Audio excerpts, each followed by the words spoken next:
ಸದ್ಯ ರಾಜಕೀಯದಲ್ಲಿ ಸಿಕ್ಕಾಪಟ್ಟೆ ಬೆಳವಣಿಗೆಗಳಾಗ್ತಾ ಇದೆ. ಇವತ್ತೊಂದು ಕ್ಲೈಮ್ಯಾಕ್ಸ್ ಹಂತ ಅಂತಾನೆ ಹೇಳಲಾಗ್ತಾ ಇದೆ. ಎಲ್ಲರ ನಿರೀಕ್ಷೆ ಸಿಎಂ ಮತ್ತು ಡಿಸಿಎಂ ಇವತ್ತು ತಿಂಡಿ ಆದ ನಂತರ ಏನ್ ಮಾತಾಡ್ತಾರೆ ಅನ್ನೋದು. ಈ ಕುರ್ಚಿ ಕಾಳಗದ ಕ್ಲೈಮ್ಯಾಕ್ಸ್ ಸಿಎಂ ಡಿಸಿಎಂ ಬ್ರೇಕ್ಫಾಸ್ಟ್ ಇವತ್ತಿದೆ ಅಲ್ಲ, ರೋಚಕ ಘಟ್ಟ ಅಂತ ಕರೀತಾ ಇದ್ದಾರೆ ಇದನ್ನ. ಯಾಕಂದ್ರೆ ಕಾಂಗ್ರೆಸ್ ನಾಯಕತ್ವದ ಕದನ ಇದು. ಇನ್ನೇನು ಕೆಲವೇ ಕ್ಷಣಗಳು ಸಿಎಂ ಡಿಸಿಎಂ ಬ್ರೇಕ್ಫಾಸ್ಟ್ ಮೀಟಿಂಗ್ ನಡೆಯುತ್ತೆ. 9 ಗಂಟೆಗೆ ಆಗ್ಬೇಕಾಗಿತ್ತು, ಬಟ್ ಏನೋ ರಾಹುಕಾಲ ನೋಡ್ತಾ ಇದ್ದಾರೆ ಅನ್ನೋದ್ರ ಬಗ್ಗೆ ಮಾಹಿತಿ ಇದೆ. ಸೊ ಆ ಕಾರಣಕ್ಕಾಗಿ 10:30 ಇವತ್ತು ರಾಹುಕಾಲ ಮುಕ್ತಾಯ ಆಗೋದು. ಆ ಸಂದರ್ಭದಲ್ಲಿ ಭೇಟಿ ಆಗ್ಬೋದು. ಕೆಲವೇ ಕ್ಷಣಗಳಲ್ಲಿ ಸಿಎಂ ನಿವಾಸ ಕಾವೇರಿಗೆ ಡಿಕೆಶಿ ಆಗಮನ. ಸಿಎಂ ನಿವಾಸ ಕಾವೇರಿಯಲ್ಲಿ ಒಂದು ಹೈ ವೋಲ್ಟೇಜ್ ಮೀಟಿಂಗ್ ಭಾರಿ ಕುತೂಹಲ ಮೂಡಿಸ್ತಾ ಇದೆ.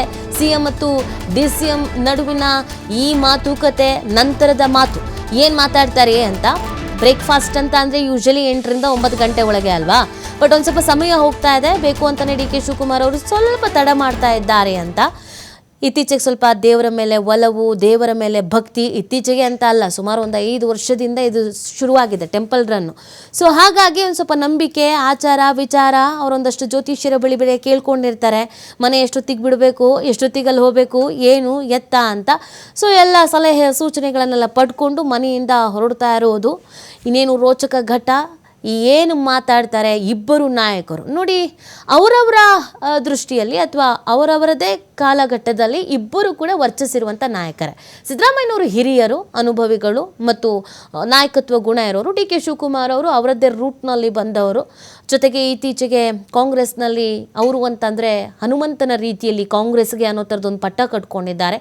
ಎಂಥದ್ದೇ ಟಾಸ್ಕ್ ಕೊಟ್ಟರು ಕೂಡ ಮಾಡಬಲ್ಲರು, ಮಾಡ್ತಾರೆ, ಮಾಡುವ ಶಕ್ತಿ ಸಾಮರ್ಥ್ಯ ಇದೆ ಅನ್ನೋದು. ಸೊ ಆ ಕಾರಣಕ್ಕಾಗಿ ಇಬ್ಬರಿಗೂ ಕೂಡ ಅವರದ್ದೇ ಆದಂಥ ವರ್ಚಸ್ಸು ಇದೆ. ಹೀಗಿರಬೇಕಾದ್ರೆ ಇಬ್ಬರ ನಡುವಿನ ಈ ಕದನ ಕಾಳಗ, ಇಬ್ಬರ ನಡುವಿನ ಈ ಕುರ್ಚಿ ಕಾಳಗ ಏನಿದೆ, ಇದು ಯಾರಿಗೆ ಸಕ್ಸಸ್ಸನ್ನು ತಂದು ಕೊಡುತ್ತೆ ಅನ್ನೋದು ಪ್ರಶ್ನೆ ಇರೋದು. ಸೀಟ್ ಬಿಟ್ಕೊಡೋದಕ್ಕೆ ರೆಡಿ ಇದ್ದಾರಾ, ಸೀಟ್ ಬಿಟ್ಟೇ ಕೊಡಲ್ಲ ಅಂತ ಹೇಳ್ತಾರಾ, ಏನು ಮಾತಾಡ್ಬೋದು ಇಬ್ಬರು ನಾಯಕರು ಅಂತ. ಎಲ್ಲರನ್ನೂ ಗುಂಪು ಕಟ್ಕೊಂಡು ಮಾತಾಡೋದು ಬೇರೆ. ಯಾರೋ ಇಬ್ಬರು ಮಧ್ಯೆ ಗಲಾಟೆ ಆಗಿದೆ, ಮನಸ್ತಾಪ ಇದೆ ಅಂತ ಅನ್ನಿಸ್ದಾಗ, ಶೀತಲ ಸಮರ ಇದೆ ಅಂತ ಅಂದಾಗ ಅವರಿಬ್ಬರೇ ಮುಖಾಮುಖಿಯಾಗಿ ಫೇಸ್ ಟು ಫೇಸ್ ಮಾತಾಡೋದಿದೆಯಲ್ಲ, ಅದು ಒಂದು ರೀತಿಯಾದಂಥ ಪರೀಕ್ಷೆ ರೀತಿಯೇ. ಇಷ್ಟು ದಿನ ಅವ್ರಗಳಿಗೆ ಒಂದಷ್ಟು ಮನಸ್ತಾಪಗಳಿರ್ಬೋದು, ಗೊಂದಲಗಳಿರ್ಬೋದು, ಅಥವಾ ಒಂದು ಗೋಡೆ ಈಗ ಆಲ್ರೆಡಿ ಸೃಷ್ಟಿ ಆಗ್ಬಿಟ್ಟಿದೆ ಇಬ್ಬರ ನಡುವೆ. ವೇದಿಕೆಗಳ ಮೇಲೆ ಒಟ್ಟಿಗೆ ಕಾಣಿಸ್ಕೊಂಡ್ರು, ಬೇರೆ ಬೇರೆ ವಿಚಾರಗಳ ಬಗ್ಗೆ ಮಾತಾಡಿದ್ರು, ಈ ಒಪ್ಪಂದ ಆಗಿದೆ ಅಂತ ಹೇಳ್ತಿದ್ದಾರಲ್ಲ, ಆ ಒಪ್ಪಂದದ ಬಗ್ಗೆನೋ, ಕುರ್ಚಿ ಬಿಟ್ಕೊಡಿ ಸರ್ ಅಂತ ಇವ್ರು ಕೇಳೋದು, ಬಿಟ್ಕೊಡಲ್ಲಯ್ಯ ಅಂತ ಅವ್ರು ಹೇಳೋದು, ಇದು ಯಾವುದೂ ಆಗಿಲ್ಲ. ಸೊ ಇವತ್ತು ಇಬ್ರು ನೇರ ಮಾತುಕತೆ ಕೂರ್ತಾರೆ. ಸೊ ಏನು ಮಾತಾಡ್ತಾರೆ ಅನ್ನೋದು ತುಂಬಾ ಇಂಪಾರ್ಟೆಂಟ್ ಕೂಡ ಆಗತ್ತೆ. ಏನು ಮಾತಾಡಬಹುದು ಇಬ್ರು ಅಂತ. ಯಾರು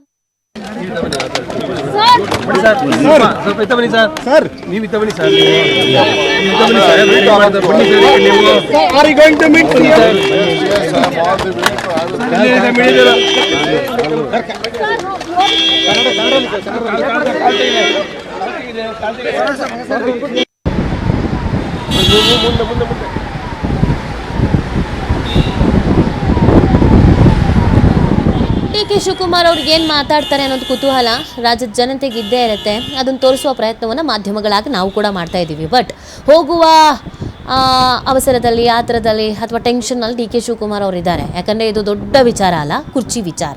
ಮಾತಾಡೋಕ್ಕೆ ಅವ್ರು ರೆಡಿ ಇಲ್ಲ. ಮತ್ತು ಹೋಗೋಕ್ಕಿಂತ ಮುಂಚೆ ಏನೇನೋ ಮಾತಾಡಿ ಮತ್ತೆ ಎಡವಟ್ಟಾಗೋದು ಸರಿ ಇಲ್ಲ. ಸೊ ಹೋಗಿ ಅಲ್ಲಿ ಮೀಟ್ ಆದಮೇಲೆ ಮಾತಾಡ್ತೀನಿ ಅಂತ ಹೇಳಿದ್ದಾರೆ. ಒಂದು ಪ್ರೆಸ್ ಮೀಟ್ ಕೂಡ ಇದೆ ಅಂತ ಹೇಳ್ತಾ ಇದ್ದಾರೆ. ಎಲ್ಲ ಮಾತುಕತೆ ಸುಗಮವಾಗಿ ಚೆನ್ನಾಗಾದರೆ ಓಕೆ, ಇಬ್ಬರು ಒಂದು ನಿರ್ಧಾರಕ್ಕೆ ಬಂದಿದ್ದೀವಿ ಅಂತ ಒಂದು ಒಮ್ಮತದ ನಿರ್ಧಾರಕ್ಕೆ ಬಂದರೆ ಒಂದು ಪ್ರೆಸ್ ಮೀಟ್ ಮಾಡ್ತಾರೆ, ಇಬ್ಬರು ಒಟ್ಟಿಗೆ ಕೂತು ಮಾತಾಡ್ತಾರೆ. ಸೊ ಈಗಂತೂ ಕ್ಯೂರಿಯಾಸಿಟಿ ಡಿ.ಕೆ. ಶಿವಕುಮಾರ್ ಅವರು ಹೋಗ್ತಾ ಇರೋದು ನೀವು ಗಮನಿಸ್ತಾ ಇದ್ದೀರಾ. ಸಿ ಎಂ ಜೊತೆಗೆ ಮಾತಾಡೋದಕ್ಕೆ ಅಂತ ಮನಸ್ಸಲ್ಲಿ 1000 ಪ್ರಶ್ನೆಗಳು, ಗೊಂದಲಗಳು. ಏನಾಗತ್ತೆ ಇವತ್ತು, ಉತ್ತರ ಏನು ಸಿಗುತ್ತೆ ಅಂತ, ಸಿದ್ದರಾಮಯ್ಯನವ್ರ ಕಡೆಯಿಂದ ಏನು ಉತ್ತರ ಬರುತ್ತೆ ಅಂತ ರಾಜ್ಯದ ಜನತೆ ಕೂಡ ಇದನ್ನು ನಿರೀಕ್ಷಿಸ್ತಾ ಇದ್ದಾರೆ. ಎಷ್ಟೊತ್ತಿಗೆ ಮಾತಾಡ್ತಾರೆ, ಎಷ್ಟೊತ್ತಿಗೆ ಹೊರಗೆ ಬರ್ತಾರೆ ಅನ್ನೋದು ಪ್ರಶ್ನೆ. ಎಷ್ಟು ಹೊತ್ತುಗಳ ಕಾಲ ಚರ್ಚೆಯನ್ನು ಮಾಡ್ತಾರೆ ಅನ್ನೋದು ಕೂಡ ಪ್ರಶ್ನೆ. ಎರಡು ಹೊಂದಾಣಿಕೆ ಅನ್ನೋದು ಏನು ಹೇಳ್ತಾ ಇದ್ರು, ಸಿಎಂ ಡಿಸಿಎಂ ಅಂತ ಆಯ್ಕೆ ಮಾಡಬೇಕಾದ್ರೇ 4 ಗೋಡೆಗಳ ಮಧ್ಯ ಚರ್ಚೆಗಳಾಗಿದೆ, ಮಾತುಕತೆಗಳಾಗಿದೆ. 2.5 ವರ್ಷ ನೀವು ಸಿ ಎಂ ಆಗಿರಿ, 2.5 ವರ್ಷ ಇವ್ರು ಸಿ ಎಂ ಆಗಿರ್ತಾರೆ ಅಂತ ಒಪ್ಪಂದದ ಮೇರೆಗೆ ಡಿ.ಸಿ.ಎಂ ಆಗೋದಕ್ಕೆ ಡಿ.ಕೆ. ಶಿವಕುಮಾರ್ ಅವರು ಒಪ್ಕೊಂಡಿದ್ರು ಅನ್ನೋದು ಈಗಿರೋ ಮಾತು. ರೀಚ್ ಆಗಿದ್ದಾರೆ ಇವಾಗ, ನೀವು ದೃಶ್ಯದಲ್ಲಿ ಗಮನಿಸ್ತಾ ಇದ್ದೀರಾ ಅಲ್ಲ. ಸೊ ಈ ಮಾತಿನ ಬಗ್ಗೆ ಇವತ್ತು ಮಾತಾಡ್ಕೊಳ್ಬೋದು. ನೀವು ಅವತ್ತು ಹೇಳಿದ್ರಿ, ನಂಗೆ ಮಾತು ಕೊಟ್ಟಿದ್ರಿ, ನೀವು ಆ ಮಾತನ್ನು ಉಳಿಸ್ಕೊಳ್ಳಿ ಅಂತ ಕೇಳ್ತಾರೇನೋ ಡಿ ಕೆ ಶಿವಕುಮಾರ್ ಅವರು. ಅದಕ್ಕೆ ಸಿದ್ದರಾಮಯ್ಯನವರು ರಾಜಕೀಯದಲ್ಲೆಲ್ಲ ಮಾತು ನಡೆಯುತ್ತಾ ಅಂತ ಹೇಳ್ತಾರೋ, ಅಥವಾ ಆಯಿತು ನೋಡೋಣಪ್ಪ ಅಂತಾರೋ, ಇಲ್ಲ ಎಲ್ಲ ಹೈಕಮಾಂಡಿಗೆ ಬಿಟ್ಟಿದ್ದು ಕಣಪ್ಪ ಅಂತ ಅಂತಾರೋ, ನಾನು ಬಿಟ್ಕೊಡೋದೇ ಇಲ್ಲ ಅಂತ ಹೇಳ್ತಾರೋ ಗೊತ್ತಿಲ್ಲ ಏನು ಹೇಳ್ತಾನೆ ಅಂತ. ಎರಡೇ ಆಗಕ್ಕೆ ಸಾಧ್ಯ. ಒಂದು, ಆಯಿತು ಬಿಟ್ಕೊಡ್ತೀನಿ ಅಂತ ಹೇಳೋದು, ಇಲ್ಲ ಹೈಕಮಾಂಡ್ ಹತ್ರ ಮಾತಾಡೋಣ ಅಂತ ಹೇಳೋದು. ಒಂದು, ಡಿ ಕೆ ಶಿವಕುಮಾರ್ ಅವರು ಸಿದ್ದರಾಮಯ್ಯನವ್ರು ಮನವೊಲಿಸ್ಬೇಕು, ಇಲ್ಲ ಸಿದ್ದರಾಮಯ್ಯನವ್ರು ಡಿ ಕೆ ಶಿವಕುಮಾರ್ ಅವ್ರಿಗೆ ಆಗದೇ ಇಲ್ಲ ಅಂತ ಪಟ್ಟು ಹಿಡಿದು ಕೂರ್ಬೇಕು. ಇವೆರಡೇ ಆಗೋದು.